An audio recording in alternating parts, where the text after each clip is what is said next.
Watching television isn't the same experience it was even a few years ago. Gone are the days when families sat together on a couch and watched the same show. Nielsen reports Americans are watching more TV than ever, about 34 hours a week, but we're watching it in different ways. Talking about those trends this morning, consumer technology expert Sarah Evans from the Consumer Electronics Show in Las Vegas. Hi, Sarah. Hi, thanks so much for having me. Of course. So what do you see as the biggest trends coming out of CES?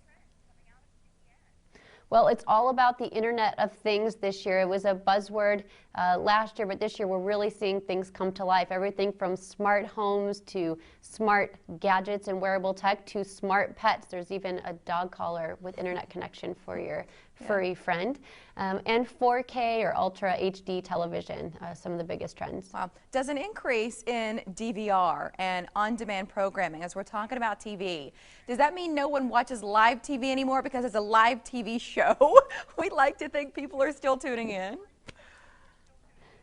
Well, no fear. People are still watching live TV. However, most people are creating an individualized or personalized experience for their TV viewing, so they might have you on demand, so they might not watch you exactly at the time you're running live, but they still are consuming content so that they can watch it on a multitude of devices. Yeah, it's about fitting into their schedule instead of revolving your life around a particular hour.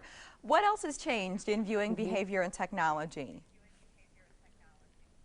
Well, technology is really enhancing the way we have access to content from, like I mentioned, the 4K or Ultra HD television, so really clear picture.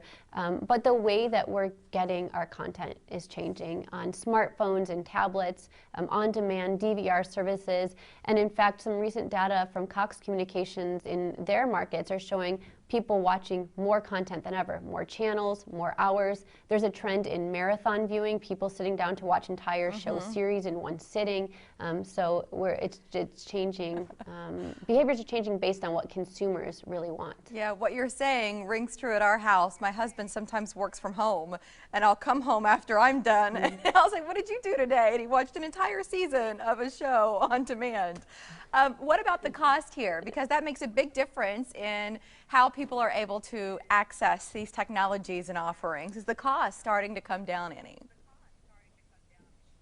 Well, we can see, I mean, it's such a vast industry. So everything from the wearable tech, you can have a price point as little as $150 to the massive television sets that we're going to check out on the floor today. Now we're talking in the thousands. Yeah. So it just depends what Internet of Thing is most important to you. Is there a website where our viewers can learn more online? Well, you can find out more about the stats I was referencing on at contour.cox.com. Find out more about individualized, personalized television viewing opportunities. Great. Sarah, thank you. And need we say enjoy Las Vegas, because here in Omaha the weather is quite different, so enjoy it doubly for us. I won't talk about the weather. I won't talk about the weather. That's kind of you. Thanks. Thank you. All right, Mike.